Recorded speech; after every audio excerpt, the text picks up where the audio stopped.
Shalom, shalom. First and foremost, I want to give all praise, honor, and glory to our Heavenly Father, Yahweh, Bahashem Yahweh Shai, Bahashem Rakah HaKodash.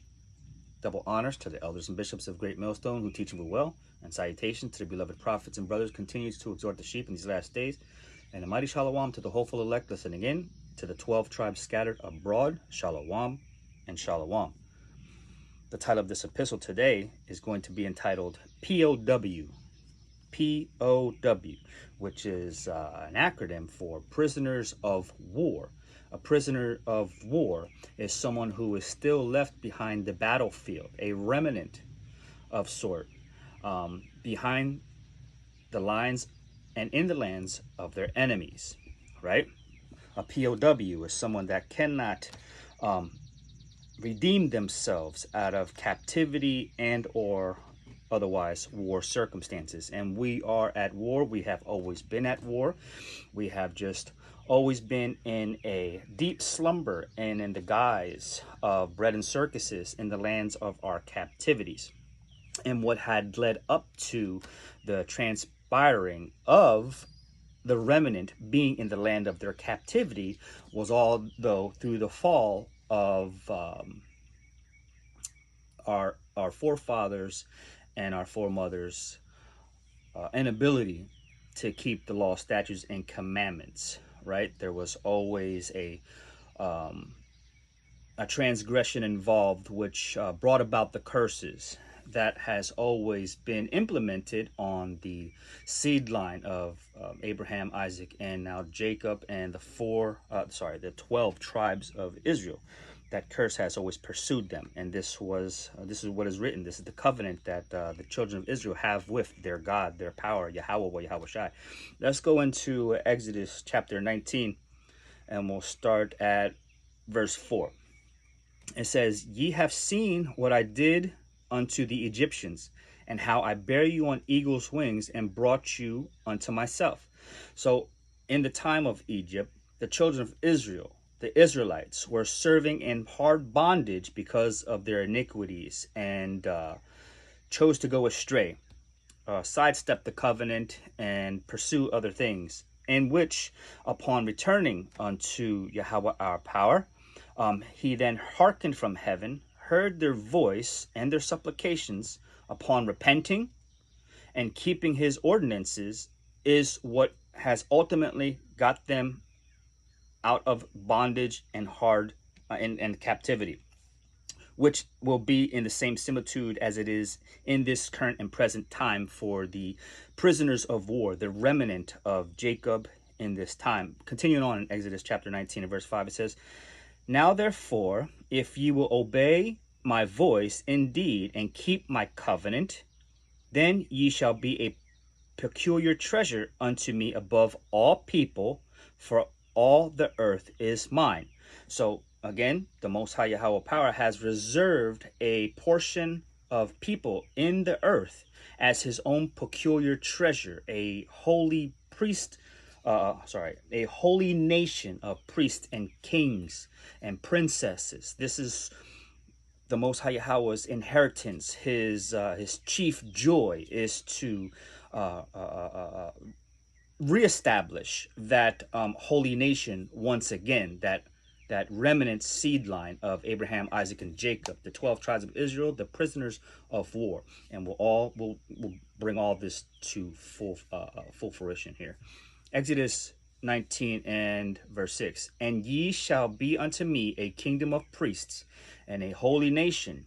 These are the words which thou shalt speak unto the children of Israel."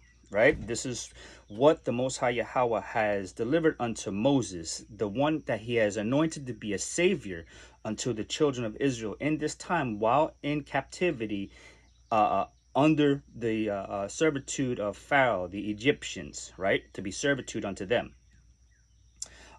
Verse 7, "And Moses came and called for the elders of the people, and laid before their faces all these words which Yahweh has commanded him." Verse 8, "And all the people answered together and said, All that Yahweh has spoken, we will do." And Moses returned the words of the people unto Yahweh. Now he was that intercessor, right? He was the intercessor of that time, found to be worthy to be the anointed one to deliver the children of Israel out of captivity. And in this verse, it shows that they had made a verbal oath to the Most High Yahweh power to keep his ordinance in order to receive redemption and salvation out of the hands of their oppressors. And this verbal oath and promise, when it is spoken upon and agreed to say that you will do them, they are and hence therefore passed on to your seeds as well, because that is what the covenant how it's built, right? When you make that verbal oath and you say that you're going to keep his ordinances, his feast days, and eat clean and observe all things that are therein, you are now in league with the Most High Yahweh powers, ordinances and covenants alongside the curses, and this is why we are now this day in the land of our captivity. Let's go to Exodus chapter 24, and I'll just pick up verse 3 real quick to substantiate that verbal oath. And Moses came and told the people all the words of Yahweh and of all the judgments. And all the people answered with one voice and said, all the words which Yahweh our power hath commanded, have said, we will do. Again, they want to get out of there. They want out of bondage. They've experienced bitterness and hard oppression and hard labor and other things, I'm sure, as we have witnessed in this current age, all the judgments that are poured upon our people. And this is why it's very important to hearken unto what is being said here as far as the blessings and the curses and all the things that are in between that. Because if you are not 1000% serious about keeping his ways and separating yourselves from iniquity and the ways and the customs of the heathens, these curses will chase you and hunt you down until you're utterly destroyed. I am a witness of it. Exodus 29. Exodus 29. Move it along pretty good. Exodus 29, verse 45 and 46. This is part of the blessing of serving our Father, is that he says he will never leave us nor forsake us. No matter where we are, no matter what circumstance we find ourselves in, if we fear our Father and understand that his ways are severe and also bring forth life, then one of the major monumental benefits of serving Yahweh Shai is that he will never leave us, and is written throughout the scriptures. In Exodus 29 and verse 45 and verse 46, it reads, and I will dwell among the children of Israel, and I will be their God. I will be their power. This is our Father. This is his word. It is all factual and 100% truth. He is the God of Abraham, Isaac, and Jacob, the seed line remnant of the 12 tribes of Israel. He says, you are the only family on the face of the earth that I have known. Because of your iniquities, I will punish you. Because of your fall, now everything is out of order. The heathens, the wicked, they are ruling and running amok because we have chose to follow the ways of the heathens and the customs and all those things that do not produce good fruits, the righteousness that is written within the context of the Most High Yahweh Power's word. And now we are turning back to our Father. In this time, the remnant seed has woken up from that deep slumber. We have that breath of life flowing within us. And now we are waking up our kinsmen, our brethren, far and near, using these video epistles to wake them up and tell them who they are as well. And whether or not they receive it or not, the blood will be off our hands, because we have told them the things that are to come, the blessings and the judgments. Exodus 29 and verse 46. And they shall know that I am Yahweh their power, that brought them forth out of the land of Egypt, that I may dwell among them. I am Yahweh their God. The children of Israel were the ones serving in Egypt, and he had brought only the servants of Israel out of Egypt. Redemption, salvation belonged to the 12 tribes of Israel. That priestly nation, the order after the order of Melchizedek, that was after the order of Aaron. So we see that the Most High Yahweh Power has chosen a special people to keep his ways and to be with them. Let's go into Numbers real quick. I think I'm just going to make this a reference verse. Right after he had took them out of the land of Egypt, and they said everything that he said we will do. We just want to get out of here. Just like now in this current age, you hear through the epistles. Hasten the days, we want to get out. And trust me, I'm there with you. I feel the same way. But it's very important that we have the severity of the understanding and carry for our brothers to catch up as well, for them to also impart that severity of the covenant built within them, because everyone has to be ready. Be ready for all things, no matter what they are, the blessings and the judgments. We can't leave no one left behind. Right? Prisoners of war.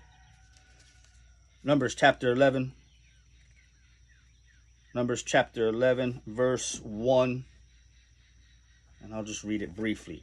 After they got out of Egypt, right, and they said everything he said we will do, and this is going to be the same scenario now, right? We are all in the comfort of our own dwelling. Some of us have air conditioner, electricity, we got refrigerator with food in it, and running water, and everything is peaceful. Everybody's got a cup of coffee in their hand, and they got internet, and so on and so forth, right?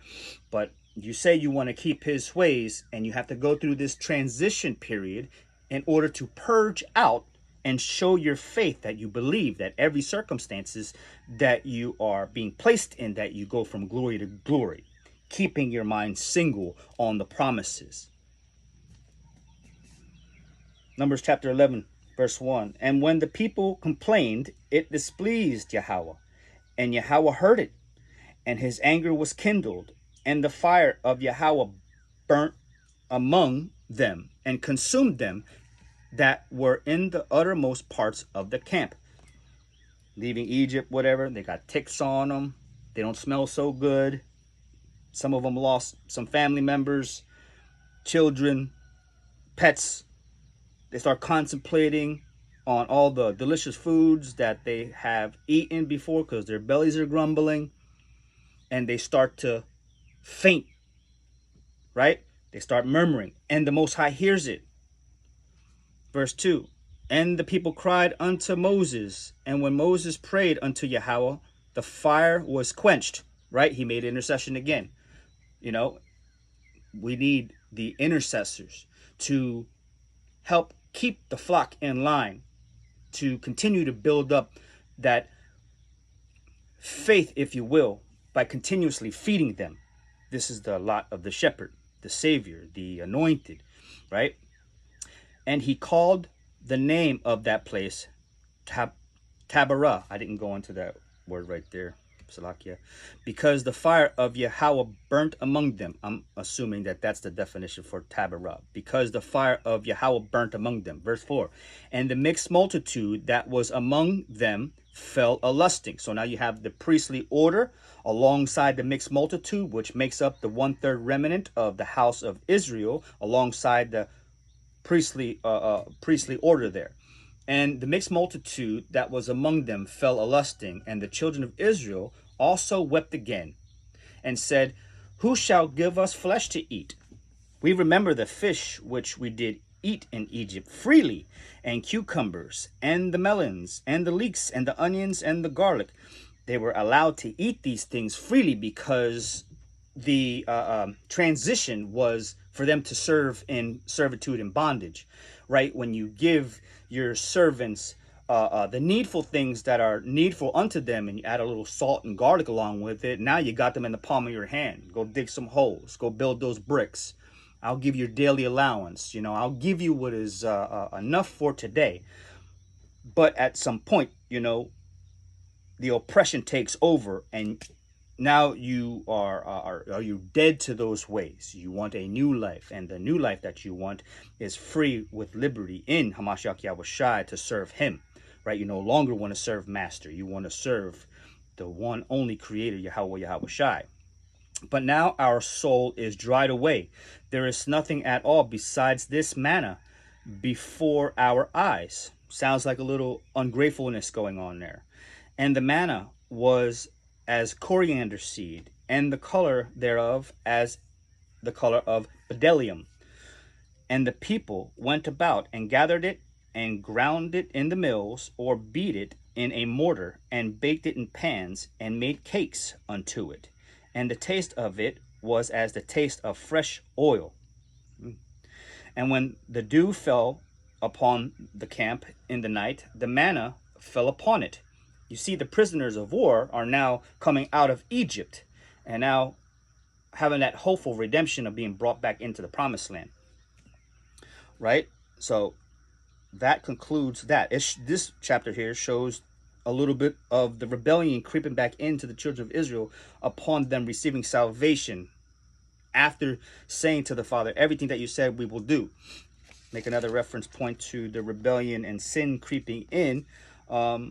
Next chapter over, Numbers 12 and 10, it says, and the cloud departed from off the tabernacle, and behold, Miriam became leprous, white as snow. And Aaron looked upon Miriam, and beheld, she was as leprous. And here, it shows a little more rebellion, because now Miriam and Aaron are, in a sense, complaining about Moses. They're complaining about him. Is the Most High Yahweh power only speaking with you? How come he can't speak with us? Look at what you've done. Look at your sins, so on and so forth. And then the Most High, Yahweh, has turned Miriam white, right? From her original state, being melanated. Had to touch on that. And this section here shows that the Most High Yahweh power only deals with the prophets to deliver the children of Israel out of their captivity. He says, I will send them a savior, right?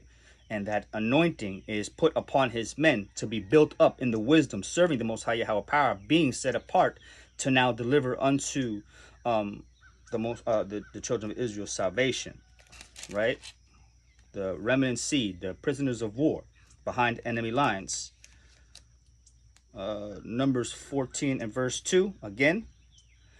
And all the children of Israel murmured against Moses and against Aaron, and the whole congregation said unto them, would the Most High Yahweh that we had died in the land of Egypt, or would the Most High Yahweh we had died in this wilderness? You know, they were complaining because they didn't like the transition period from leaving bondage and having that hope to re-enter into the promised land.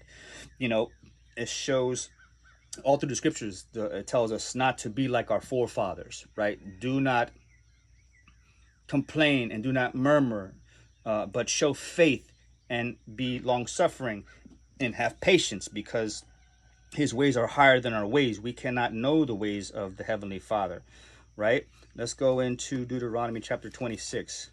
Deuteronomy chapter 26. Deuteronomy chapter 26. Where are we at? Boom, right there. Deuteronomy chapter 26, verse 6 to 9. This is the remembrance of bondage.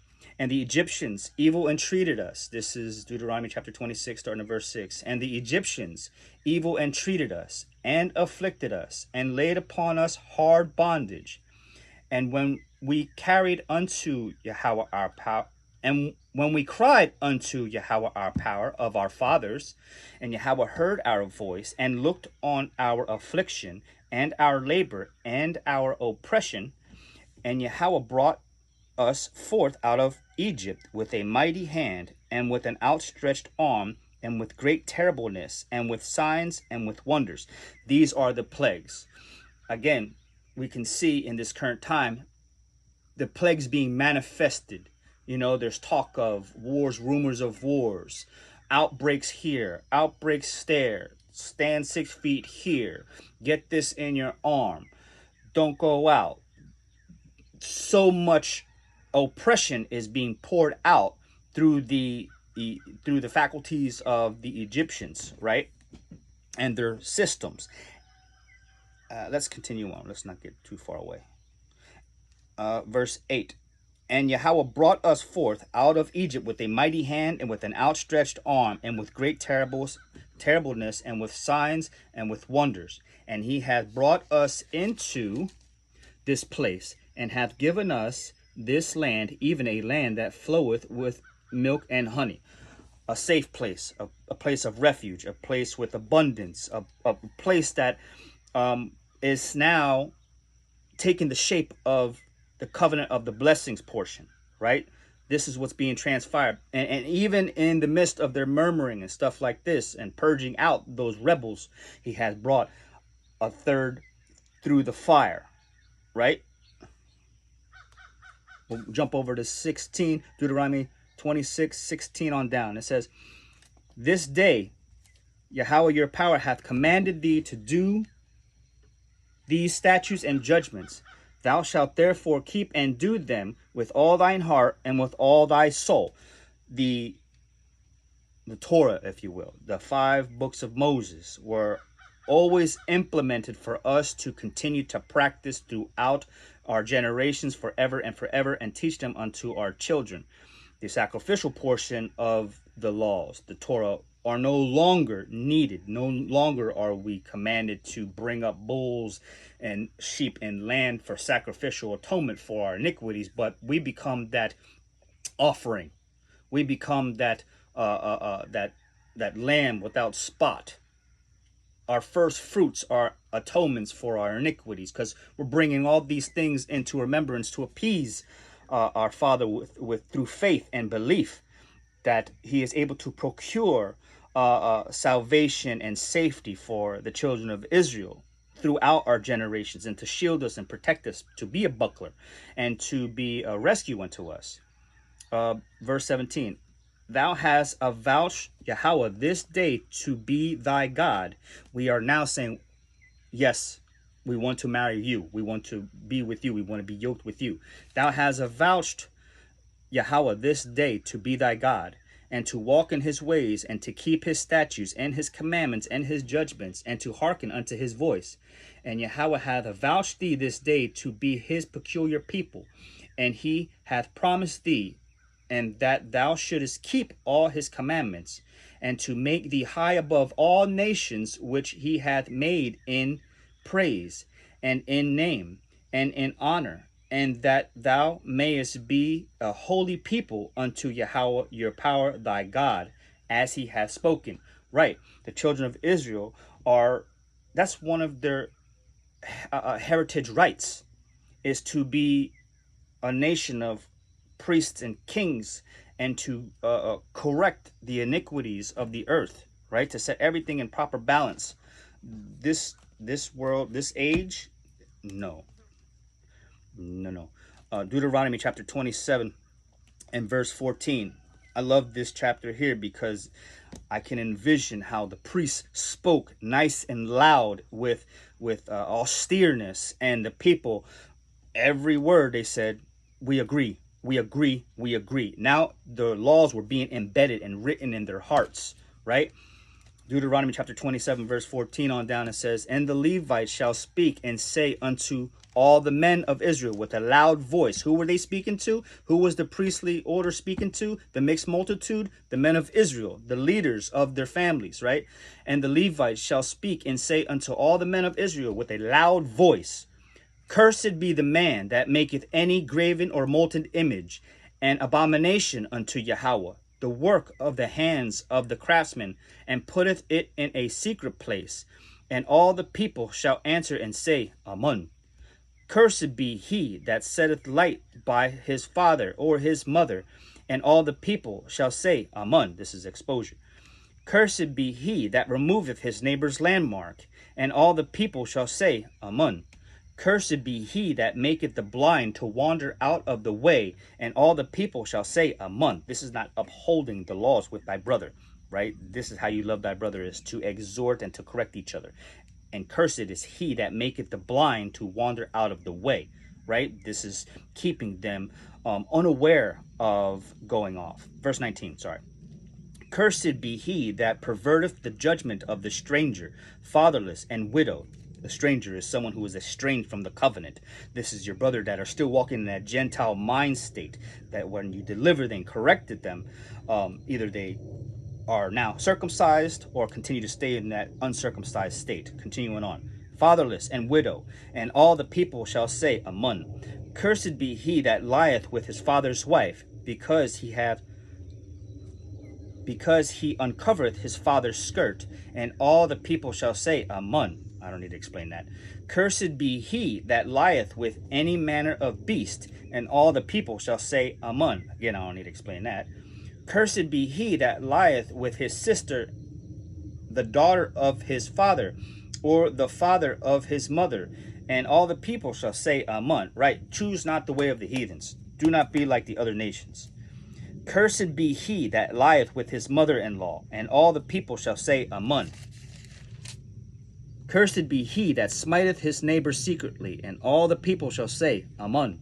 Cursed be he that taketh reward to slay an innocent person, and all the people shall say, Amen. Cursed be he that confirmeth not all the words of this law to do them, and all the people shall say, Amen. I'll say that one again. Cursed be he that confirmeth not all the words of this law. When you don't do what is asked of you, you are now cursed. You are now underneath of the judgments of not keeping that covenant oath. When you say, I will not eat anything unclean, and you go behind a tree and you eat something that is considered an abomination, curses will chase you. You're saying, oh, no one's going to see me. No one's around, but his eyes are everywhere. His ears are everywhere. His spirit is in all things. So be aware of that, right? So the prisoners of war, those that have cleaved to this covenant and are believing and are being refined, all these things that you have said Amen. And you see that the priests are the ones giving the law to the people to bring them into remembrance, right? Keep that in your focus as well. We're going to go into Deuteronomy chapter 28.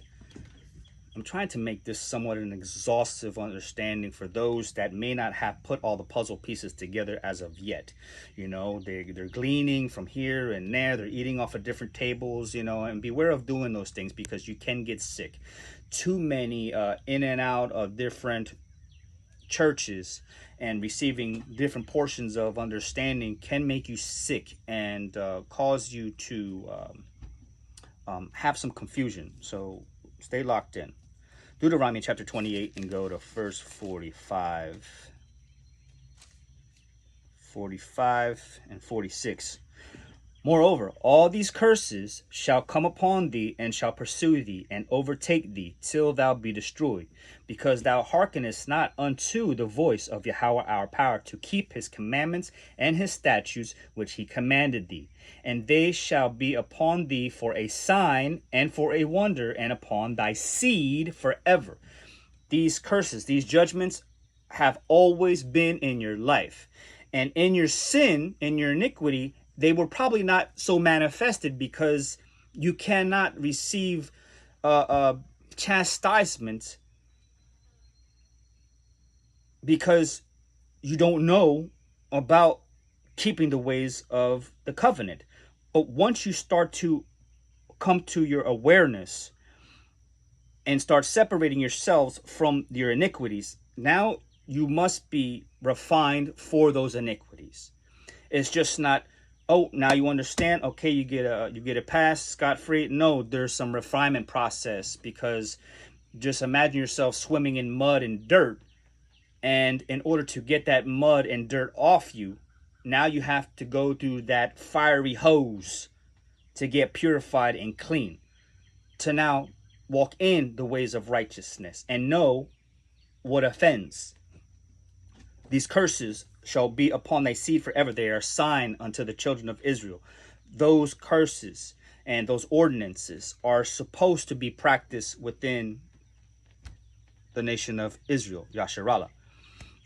With that, I'm going to jump over to Deuteronomy chapter 28, and I'm not going to grab all of it, but to bring everything into context of leaving Egypt, swearing and saying that you're going to keep the covenant oaths. Then you started murmuring and going into transgressions, and he brought into remembrance that I'm with you always, and I'm always listening to you, and I'm reminding you of the curses and the judgments and also the blessings. You can go into this chapter and read about the blessings, but we're going to start over and go into Deuteronomy chapter 28 and 62. We'll start there, right? The prisoners of war, that remnant seed.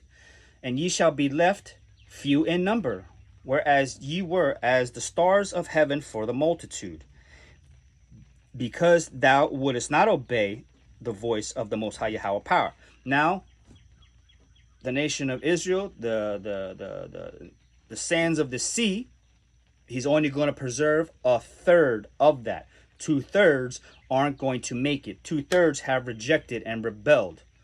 But he has always left a remnant seed in the earth for the very purposes of bringing prophecy to life, right? That seed line, that Davidic seed line, is going to come and burst out of the ground, putting forth those fig trees and all the branches, right? This is prophecy, right?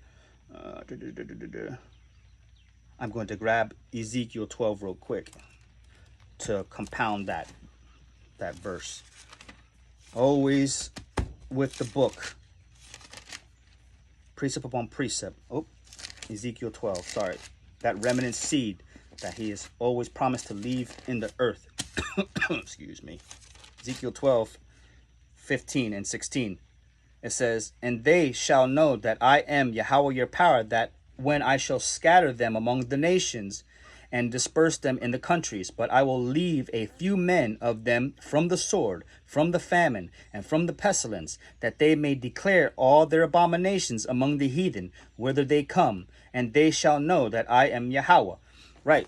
In this very same time, 2/3 of our nation is not going to make it, and 1/3, those that have hearkened and repented and continue to build their wisdom, knowledge, and understanding with the scriptures on how to put righteousness on and put on the laws, the commands, so you may have that grace to be saved through faith in your belief that you want to walk these things out for you and your family and your children, right? Verse 63 of Deuteronomy chapter 28. Yeah, I'm gonna do that. And it shall come to pass that Yahweh rejoice over you to do you good. He wants to rejoice over you to do you good. He said it's your Father's good pleasure to give you the kingdom. But first, you must be tested and prove yourself, right? You have to be refined. And it shall come to pass that as Yahweh rejoiced over you to do you good and to multiply you, so that Yahweh will rejoice over you to destroy you. It's his good pleasure to do that too. And to bring you to naught.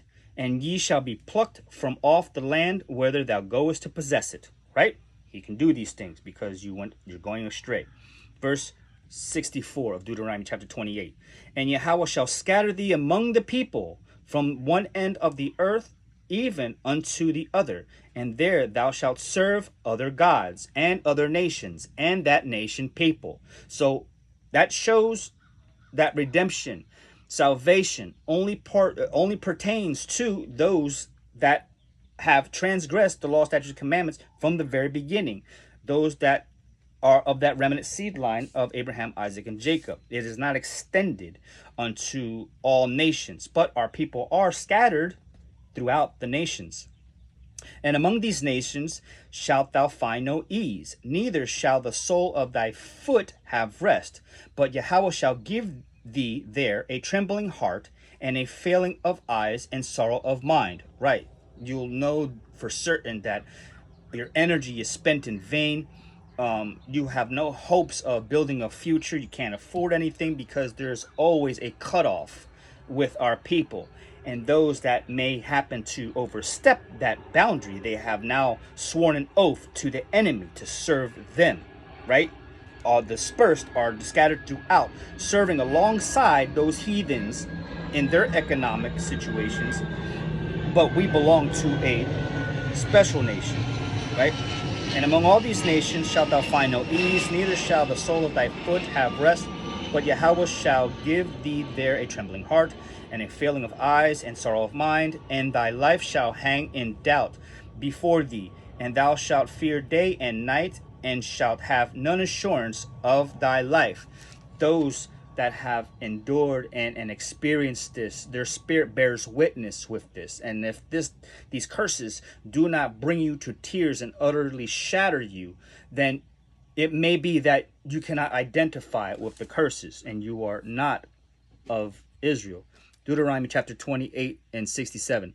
In the morning thou shalt say, with the Most High it were even, and at even thou shalt say, with the Most High it were morning, for the fear of thine heart wherewith thou shalt fear, and for the sight of thine eyes which thou shalt see. Right.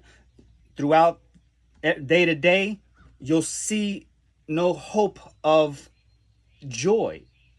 You would wish it was nighttime so you can go to sleep, and in the morning you will wish you in the nighttime you wish it was morning so that way you can stop thinking in the bed at night. You'll constantly have no reassurance of life. Verse 68, Deuteronomy chapter 28. And Yahweh shall bring thee into Egypt again. This is going to be in through bondage once more, with ships, by the way whereof I spake unto thee. He didn't say that you were going to get on an airplane and fly over and all these other things, but you were going to be brought over, particularly on ships. A ship is a vessel that moves over the water, for those that you may not know. And Yahweh shall bring thee into Egypt again with ships, by the way whereof I spake unto thee. Thou shalt see it no more again. And there you shall be sold unto your enemies for bondmen and bondwomen, and no man shall buy you. Right, no man shall be able to redeem you, because once you have fallen out of the graces and the protection of the Most High Yahweh power and kindled a fire with the Father, you are now being cast away and put into slavery. And how did he scatter us? Right? That is the main question. Those prisoners of war in the land of your captivities, how did you get here? How are you not able to redeem yourself? How are you always being stopped from, pursuing your dreams, if you will? You will have no reassurance of life. How did you get here? How were you scattered? The question lies in the history. The elders of Great Millstone, the apostles, Tahar and Gabar and the bishops and all these magnificent brothers who continue to labor day in and day out, they tell you, without the history, you cannot know the mystery. Without the history, you cannot know the mystery. You cannot just stay in the book all day and go, wow, that's a great story. No, no. This is a history book. It has prophecy in it. It has heritage in it. It brings all things back to remembrance for the children of Israel. All things, and then you need the history to substantiate all that. And if you do not do the history work, you're neglecting your opportunity to receive salvation. I'll put it like that. Prisoners of war. How did you get here? Well, through centuries and centuries, our people have always been a commodity to establish economic power throughout the world. This has been centuries and centuries and centuries. A nation of people has always been serving in bonditude under the curses. Yes, there has been other nations serving in slavery, if you will, but indentured servitude and chattel slavery are two different columns. One comes with reparations and promises. The other one, chattel slavery, there's no reparation for that. There is broken promises and all those other things. And through the powers of all these nations holding the children of Israel in hard bondage, they have implemented a framework of policies and laws to keep them from knowing who they are, their heritage as a people, and have created a caste system. So if you fall in the variance of who you are as a people, you are now restricted from from having access into establishing yourself as a citizen. Although they put this idea of citizenship upon you, it is all done through bread and circuses and through the selling of your soul onto that system, that beast system. You will not have any access to Yahweh Yahweh Shai and the covenant and the blessings to be brought out of the land of your captivity. And how were we scattered abroad? Right? All through the scriptures. Scatter, scatter, scatter, scatter. I'm going to scatter you, scatter you, scatter you, scatter you, scatter you. The Red Sea slave trade, also known as the Islamic trades. You can look that up. This is part of some homework for those that have not had this understanding. You must know this stuff. Red Sea slave trade, Islamic trades, the Spanish conquistadors, those that of the Spanish crown who had partnered with the British in that time and the Portuguese to take our people and to scatter them through the slave trade systems. And while on board on those vessels, some terrible things incurred unto them. You know, those that fight tooth and nail and reject what we say, how can they not take acknowledgement on what was done in this history? This history substance what is being said in the Bible. Those that reject the 12 tribes chart, you have no understanding. You have no understanding. I'm not going to throw insults here, but you must hearken and listen. And if you continue to reject, you're going to be part of that tear that gets burnt up in the lake of fire. The Spanish conquistadors, look that history up. I'll bring that out a little bit. I love doing a little history now.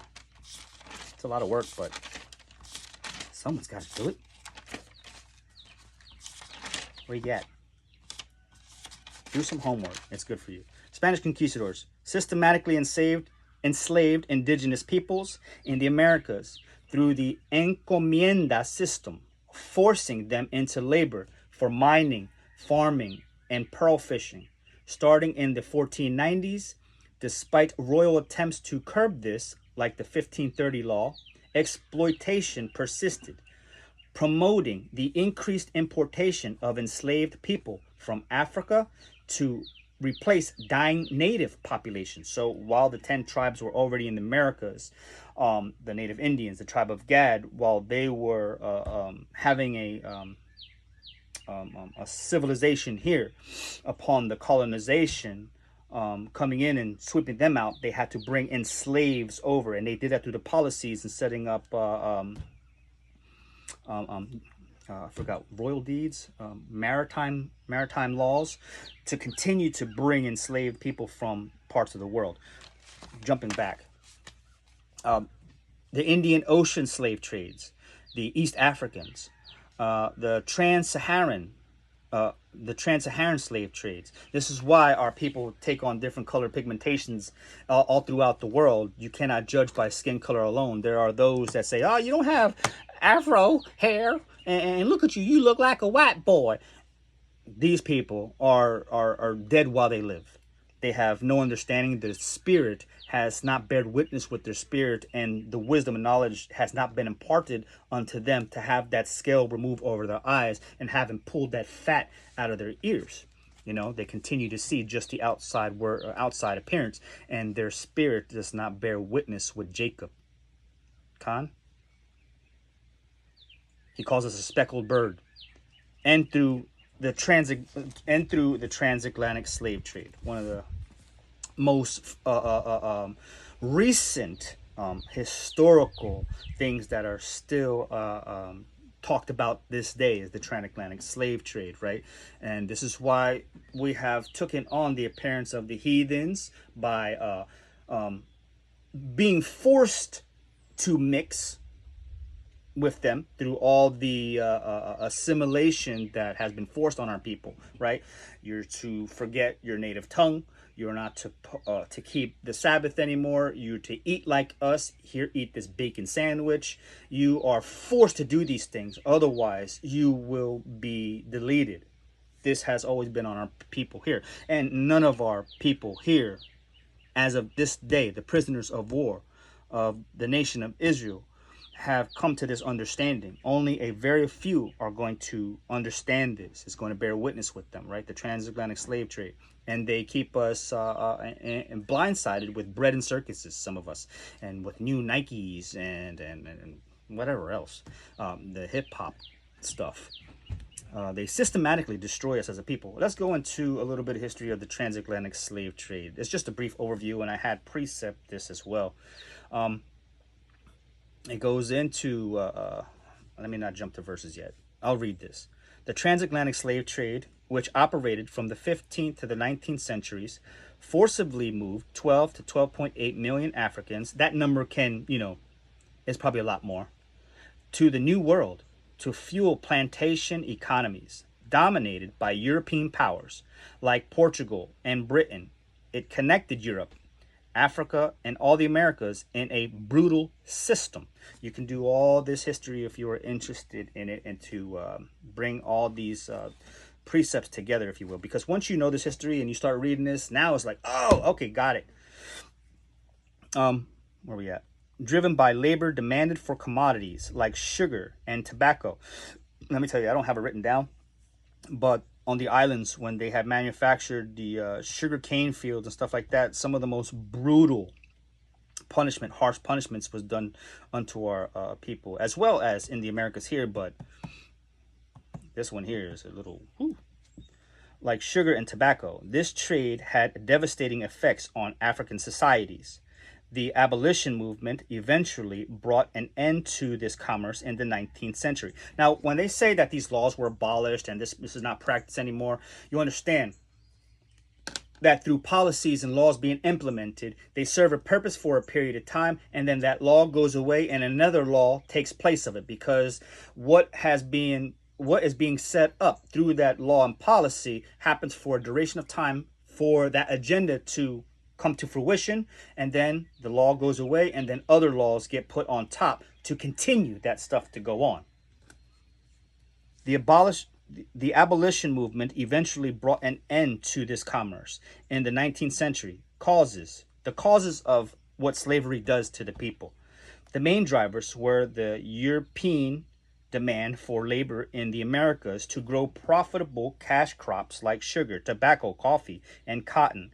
Existing African slavery structures were utilized by European traders who established coastal factories. They used a caste system of people to set up infrastructure of economic power.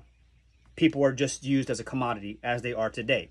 As we see the technocratic system being set up and people being replaced by robotics, useless eaters, as Noah Harari so famously quoted, is going to be in the likes of people just being discarded because they're just a commodity to bring in fruition of an economic power and bring about structures for a new change, right? But we have no power in that, but we have our power through the Most High Yahweh, our power.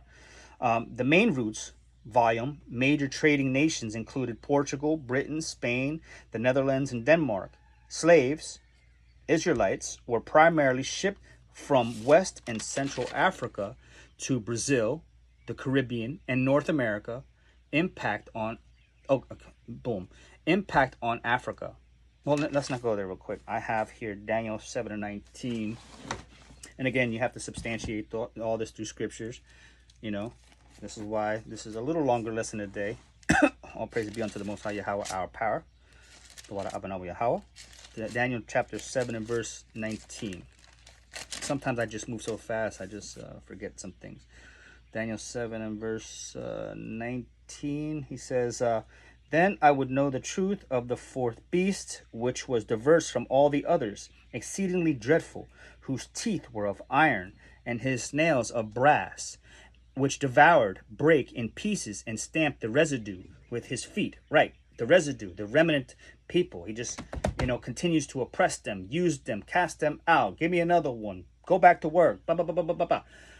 And of the 10 horns that were in his head, and of the other which came up, and before whom 3 fell, even of the horn that had eyes, and of the mouth that spake very great things, whose look was more stout than his fellows. This is talking about the new power that's coming. When you have a bunch of slaves to do this kind of work to bring forth economic power, now you are building up a system of governance as well. And through their policies, you can now control the mass of your slaves and others, and so on and so forth, right? This is what history has been on earth. This is not a hate thing. This is not anything like that. This is just bringing forth some understanding of what has happened in historical history, and how there are those walking in the earth today that are just an abomination to the Most High Yahweh power. And we're telling our people to not continue to take on those systems, the image of the beast, and be married to the image of the beast, and ultimately take that mark, that injection, that RFID chip, to be now a permanent slave within the new technocratic system, right? And the only way out of that is to serve our power. I also have Revelation 13 and 17 on there. I'm going to continue on and bringing out some understanding of the transatlantic slave trade. There's maybe people out there that don't really like to do the homework, and they need to be taught, you know, just like the people in the church. They like to sit there, clap, and eat cookies and stuff, and don't really like to go into the book. Same likewise as those that watch videos all day and don't actually sit down with the book and do some history. This is not me throwing a dagger at you or a stone, but this is maybe putting a little fire under you for you to, yeah, I want to do my own studies, because he says to study thyself to show thyself approved. Impact on Africa. The trade caused profound demographic, social, and political devastation in Africa, leading to widespread insecurity. Now, when you have an economic power in one land already set up and doing well for themselves, and maybe probably prospering and growing, sitting on good land that is able to bring power to that land, now one land seizes the people, dwindling the power from that nation, and now causing a devastation and bringing that power structure down just to build yourself up, right? He says in Habakkuk 2 and 5, you know, I'll grab it. Habakkuk 2 and 5. I need new Bible tabs. Big time. Worn this one out. Where are you? Habakkuk 2 and 5. It says, yea, also, I'll jump up. Habakkuk 2 and 4 and 5. Behold, his soul which is lifted up is not upright in him, but the just shall live by his faith. You have one that has his soul that is not lifted up, or that's not upright in him, and then you have the just which live by faith. Continuing on, Habakkuk 2 and 5. Yea, also because he transgresseth by wine. Wine is philosophies, policies, everything that this nation comes with. Transgresseth by wine. He is a proud man, neither keepeth at home, who enlargeth his desire as hell, and is as death, and cannot be satisfied, but gathereth unto him all nations, and heapeth unto him all people. Right.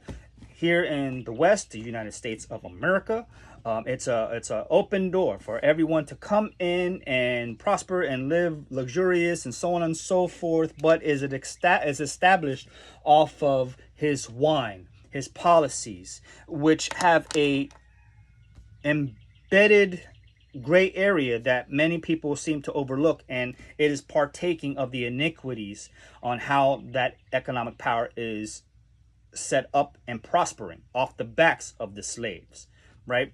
This is why he says they transgress by wine. Impact, let's jump up. It says impact on Africa from taking slaves, or taking people from them and making them slaves. The trade caused profound demographic, social, and political devastation in Africa, leading to a widespread insecurity, warfare, and economic disruption.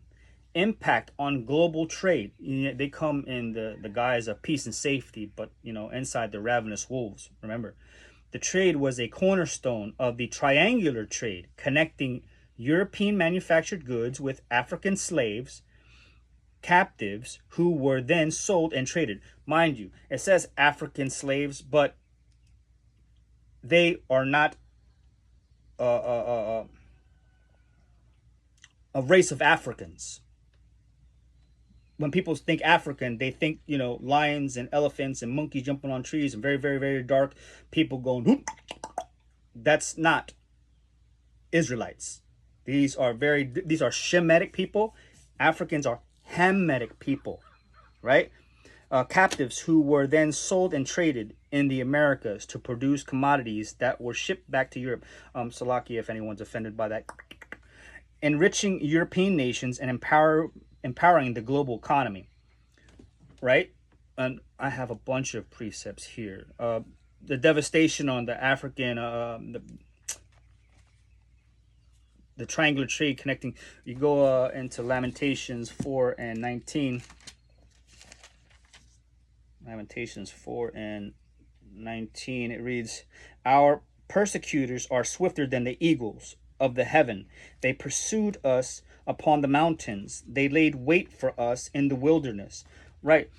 The history here, it shows that when they came in to ensnare the people of the land, to take them into captivity, they did it by deceit, right? And ultimately, by doing so, it brought the economic power of that land down just to build them up, to create a commodity of people. It was forced removal, separation of family members. They killed the elderly. They raped the women and the children. Cannibalization. That book is found in Delectable Negro, right? And in captivity, right? These were captivities. Let's go into Joel 3 and 3. "And they have cast lots for my people, and have given a boy for a harlot, and sold a girl for wine, that they might drink." Right, you can imagine that when they were gathering all the people or whatever, and they were selecting, something that might have been profitable unto that enslaver. That, yeah, I need a box of wine tonight. I'm going to sell that little girl for it. And I know, I'm not going to get too far into it, but they did these things, right? I have Haggai here. Haggai seems to be one that I can't never find sometimes.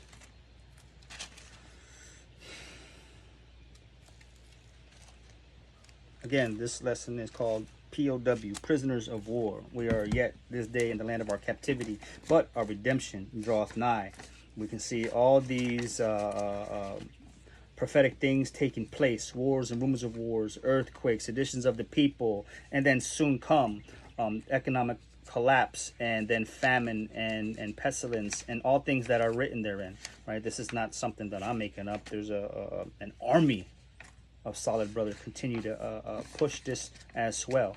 And until we all come into the unity of the faith and the understanding of the gospel, the scriptures, what is being said, we will have that hopeful redemption of being rescued up on out of here. Haggai 13:63. 13:63. 13:63. Okay, so I have Haggai here, chapter 1, verse 6 and 8. Right, these are some of the curses that are put on our people. It says, "Ye have sown much and bring in little. Ye eat, but ye have not enough. You drink, but ye are not filled with drink.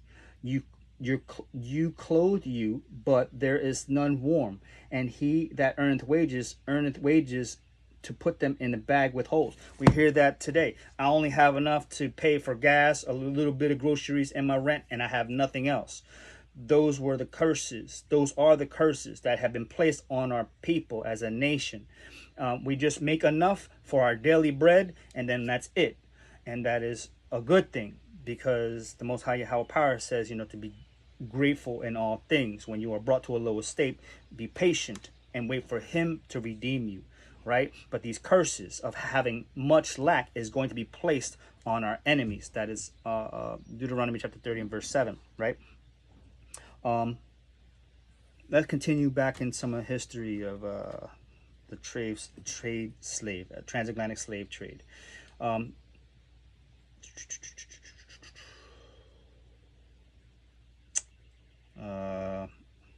The trade was a cornerstone of the triangular trade, connecting European manufactured goods with African slaves. captives who were then sold and traded in the Americas to produce commodities that were shipped back to Europe, enriching European nations and powering the global economy. Right, the 10 horns, the EU, the NATO. Continuing on, I have Psalms 44 here. I have to get the verses because they help fortify the understanding. Excuse me. Psalm 44. Psalm 44, 11. It says, Thou hast given us like sheep appointed for meat, and hast scattered us among the heathen. Thou sellest thy people for naught, and does not increase thy wealth by their price. Thou makest us a reproach to our neighbors, a scorn and a derision to them that are round about us. You're not going to hear this in no church, I promise you. Thou makest us a byword among the heathen, a shaking of the head among the people. Right. But these are the curses that are on our people. They look at us and they go, they are wicked. Look at them twerking on cars. They're smoking blunts. They're cursing down the street. They got their pants wrapped around their ankles. Their music doesn't even make sense anymore. We're called all kind of abominable things, right? Get those illegal aliens out of our country. You know, this is the spirit that is in Esau, Edom, the heathen nation, the European power. We can read through here. Thou makest us a byword among the heathen, a shaking of the head among the people.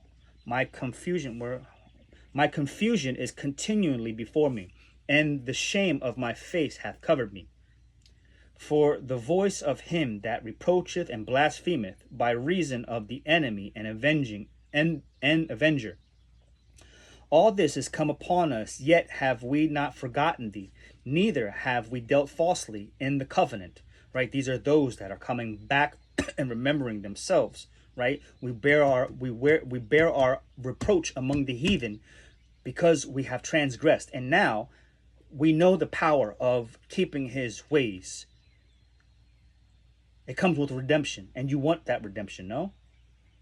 All this is come upon us, yet have we not forgotten thee, neither have we dealt falsely in thy covenant. Our heart is not turned back, neither have our steps declined from thy way. Though thou hast sore broken us in the place of dragons, and covered us with the shadow of death. Right? Shadow of death, Psalms 23. If we have forgotten the name of our power, Yahweh, or Yahweh Shai, or stretched our hands to a strange God, shall not the Most High Yahweh search this out? For he knoweth the secrets of the heart, and he knoweth the hearts of all men. Right? We'll stop there in that. This is good stuff, right?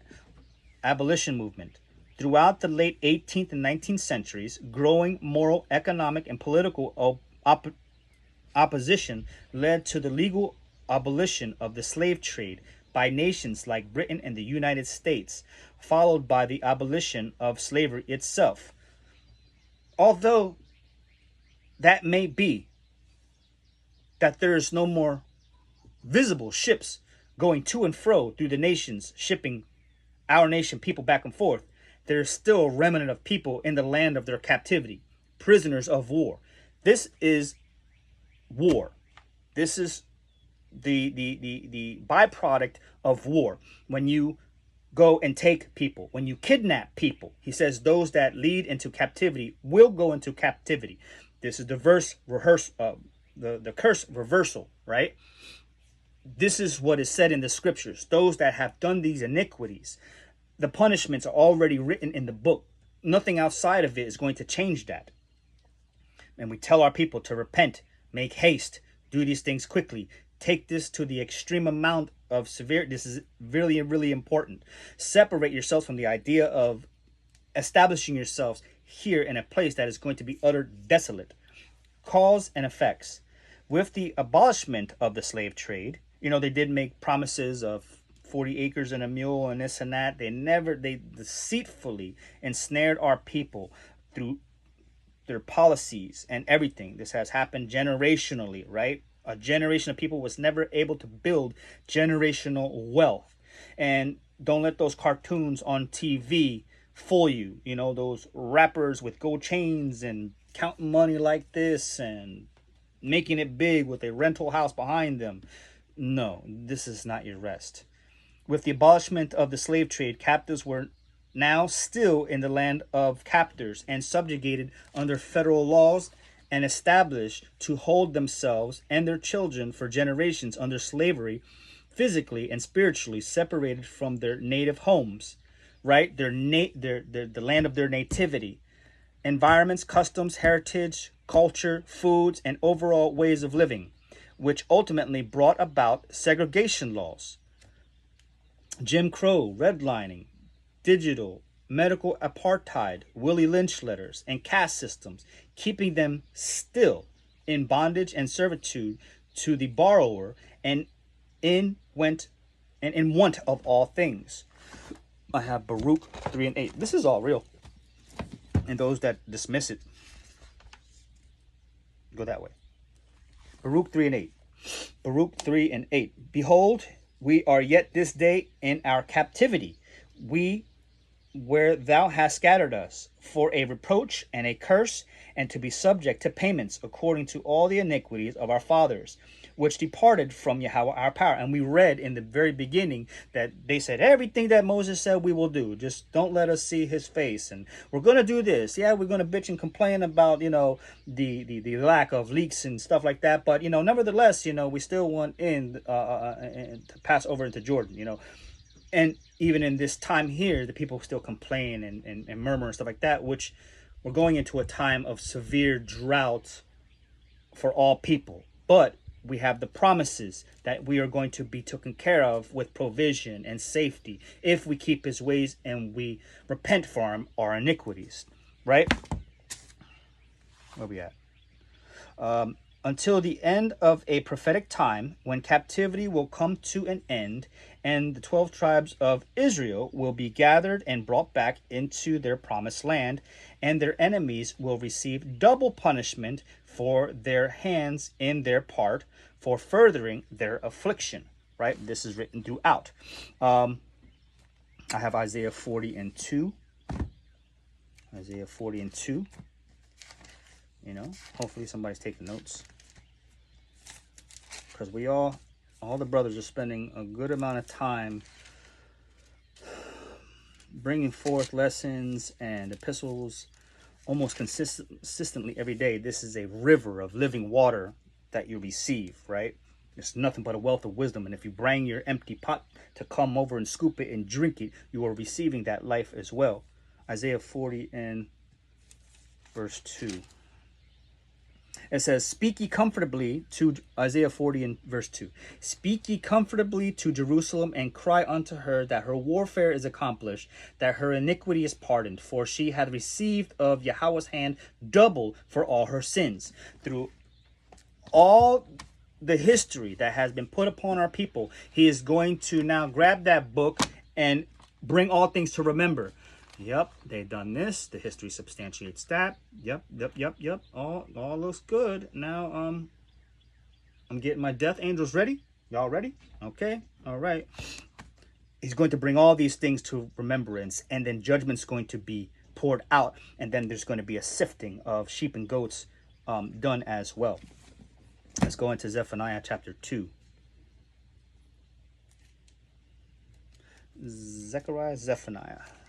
Zephaniah chapter 2, verse 1 and 3. It says, gather yourselves together, yea, gather together, O nation not desired. We are that nation not desired. Not by the world in regard, but we are desired by the Father. But gather yourselves together, O nation not desired. Before the decree bring forth, before the day pass as the shaft, before the fierce anger of the Most High Yahweh power come upon you. Gather yourselves quickly before these judgments are poured out.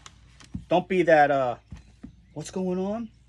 Catch me up to speed. Now we want to listen to what you have to say. 5 foolish virgins. Before the decree bring forth, before the day pass as the shaft, before the fierce anger of Yahweh power come upon you, before the day of Yahweh's anger come upon you. Seek ye the Lord, all ye meek of the earth, which have wrought his judgment. Seek righteousness, seek meekness. It may be Ye shall be hid in the day of Yahweh's anger. You know, you want to be hid from all the things that are going to transpire, right? We have Revelation chapter 18. Revelation chapter 18. Again, this is for those that need to be filled in. Hopefully, this is a big puzzle piece for you to now put in your understanding and bring it all together for you. That last seed for you to get that that dove to hit you. Oh. Revelation 18, white out. Revelation 18, 6 and 8. He says, Revelation 18 and 4, because we're here. And I heard another voice from heaven saying, come out of her, my people. We're telling you right now, come out of her, my people, that ye be not partakers of her sins, and that ye receive not of her plagues.